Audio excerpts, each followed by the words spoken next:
അസ്സലാമു അലൈക്കും വറഹ്മത്തുള്ളാഹി. വിശുദ്ധ ഖുർആൻ 25-ാമത്തെ അധ്യായം സൂറത്തുൽ ഫുർഖാനിലെ 63 മുതൽ 76 വചനങ്ങളിൽ ഇബാദുർ റഹ്മാൻ അള്ളാഹുവിൻ്റെ അടിമകൾ അവരുടെ ഗുണങ്ങൾ എടുത്തു പറഞ്ഞതായി കാണാം.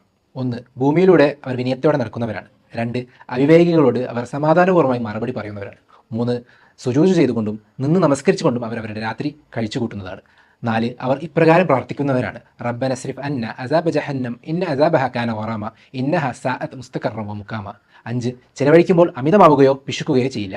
6. അള്ളാഹുവോടൊപ്പം വേറെ ആരോടും അവർ ദുആ ചെയ്യില്ല. 7. അന്യായമായി ആരെയും കൊല്ലില്ല.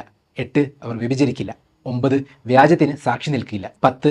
അനാവശ്യ വൃത്തികൾ നടക്കുന്നിടത്തുകൂടെ കടന്നു പോവുകയാണെങ്കിൽ അവർ മാന്യമായി കടന്നു പോകും. 11. തങ്ങളുടെ രക്ഷിതാവിൻ്റെ വചനങ്ങൾ മുഖേന ഉത്ബോധനം നൽകപ്പെട്ടാൽ ഉൾക്കാഴ്ചയോടെ അവർ അതിനെ സമീപിക്കുന്നതാണ്. 12. അവർ ഇപ്രകാരം പ്രാർത്ഥിക്കും: റബ്ബന ഹബ്ലന മിൻ അസ്വാജിന വസുരിയാതിന ഖുർറത അയുനിൻ വജഅൽനാ ലിൽ മുത്തഖീന ഇമാമ. ഈ ഗുണങ്ങൾ നമ്മുടെ ജീവിതത്തിലുണ്ടോ എന്ന് നാം പരിശോധിക്കുക. അള്ളാഹു അനുഗ്രഹിക്കട്ടെ. അസ്സലാമു അലൈക്കും വറഹ്മത്തുള്ളാഹി.